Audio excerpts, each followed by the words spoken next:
अच्छा, हल्दी पीसने के लिए कितने हाथियों का बल चाहिए? जैसे भीम को बहुत सारे हाथियों का बल था ना, हल्दी पीसने के लिए कौन सी बड़ी वाली मशीन अमेरिका से इंपोर्ट एक्सपोर्ट करनी पड़ती है?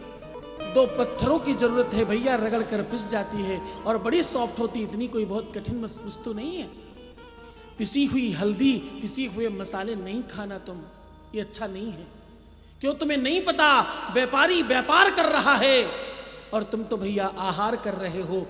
जैसा खाओ अन्न वैसा हो मन, जैसा पियो पानी वैसी हो वाणी। ये खाना और पानी ठीक रखो भाई अपना। पिसे हुए मसालों में तुम्हें क्या मालूम मात्रा बढ़ाने के लिए क्या क्या अमृत डाले गए होंगे उसमें। तो भैया अमृत खाने वालों, कृपा करो अपने ऊपर,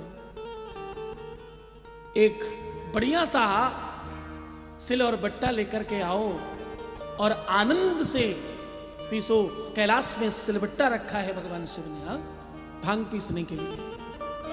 क्योंकि वो तुम्हारे तरह आलसी नहीं है, भांग पीस कर ही खाते। तो कृपा करना, पीसने से इसलिए आपको ये बात कही क्योंकि सच में स्वास्थ्य खराब होने का सबसे बड़ा कारण है पिसे हुए मसाले खाना। पिसे हुए मसाले नहीं खाने चाहिए। ये मसाले कोई स्वाद बढ़ाने के लिए केवल नहीं खाए जाते, ये इसलिए खाए जाते हैं कि ये सारे के सारे हर्ब्स हैं, ये सारी की सारी औषधियां हैं भाई। तुम जिनको अंग्रेजी में सुन लेते हो वो तुम्हें बड़ा अच्छा लगने लगता है, हिंदी इतनी गरीब भाषा तो नहीं है ना। हम जड़ी बूटी कहें तो तुम इधर उधर ताकते हो, हम उसी को हर्ब्स कह दें तो बड़ा सुंदर लगता है देखने में। हाँ अच्छा, हर्ब्स है, अरे फिर तो बड़ा अच्छा होगा कुछ। पहने कुर्ता पर पतलून, आधा फागुन आधा जून। अंग्रेजी बहुत अच्छी है किंतु हमारी हिंदी से ज्यादा अच्छी तो नहीं। हाँ, दुनिया के सारे अंग्रेजों को जो ज्यादा अंग्रेजी जानते हैं, मैं 4-5 अक्षर बता रहा हूं उनकी अंग्रेजी में बहुत दिनों से ढूंढ रहा हूं, मुझे ढूंढ कर बताना। मन, बुद्धि, चित्त, अहंकार, इनकी सबकी अलग अलग अंग्रेजी चाहिए। मन, बुद्धि, चित्त, अहंकार अभी और है हमारे पास हिंदी में, तो इतनों का ही ढूंढना शुरू करो। इंग्लिश सबसे गरीब भाषा है, हिंदी सबसे अमीर भाषा है। हिंदी में बातचीत करना प्रारंभ करो। अंग्रेजी आनी चाहिए, बुराई नहीं है, लेकिन पद्धतियां तो हिंदी वाली ज्यादा अच्छी है। पिसी हुई हल्दी से मुझे एक उपाय याद आया था, इसलिए इतनी राम कहानी बताई ताकि तुम स्वस्थ रहो। अगली बार हम आए तो हमें भी अच्छा पिसा हुआ खाना मिले, है ना।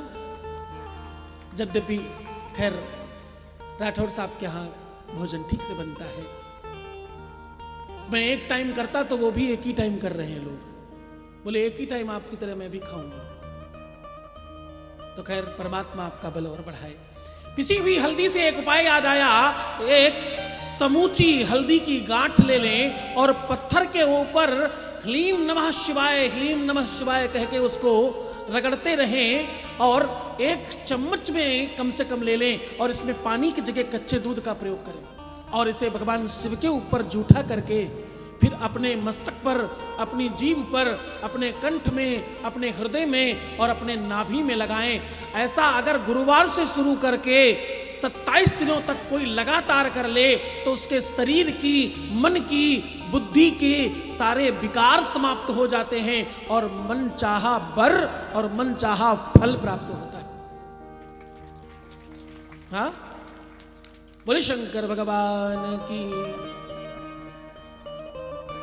तो शिव महापुराण के महत्वपूर्ण सारे के सारे भाव आपके सामने उजागर कर रहा हूं। महादेव कहते हैं कि तुम्हें अपने जीवन में परिवर्तन करने के लिए बहुत कुछ नहीं करना, सिर्फ और सिर्फ आप अपना विवेक और अपना चिंतन में महादेव को स्पर्श करो और महादेव को प्रवेश कराओ।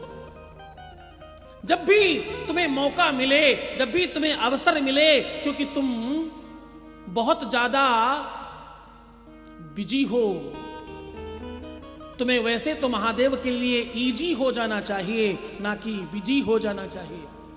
जितना ज्यादा संभव हो सके इजी हो जाओ ताकि तुम्हारे जीवन में हर कुछ इजी प्राप्त हो, आराम आराम से, सुलभता से प्राप्त हो जाए। महादेव का एक बड़ा भक्त याद आया, इस भक्त ने महादेव को खूब आनंद से मनाया। और पता है, इनका नाम अहिरावण है। एक था रावण और एक अहिरावण। इसने महादेव को इतना ज्यादा पूजा, नित्य पार्थिव बनाते और नर्मदा में प्रवाहित कर देते। नर्मदा के किनारे भगवान शिव की उपासना करते और नर्मदा में प्रवाहित कर देते। कहते हैं कालांतर में इन्हें भगवान शिव की कृपा से मोक्ष प्राप्त हुआ और वो वही सारे के सारे पत्थरों में भगवान शिव का वास हो गया। इसलिए नर्मदा का हर कंकड़ कंकड़ शंकर है। नर्मदा से उठाया हुआ कोई भी कंकड़ शंकर के बराबर होता है। उसको वैसे ही पूजना चाहिए। बोले नर्मदेश्वर भगवान की।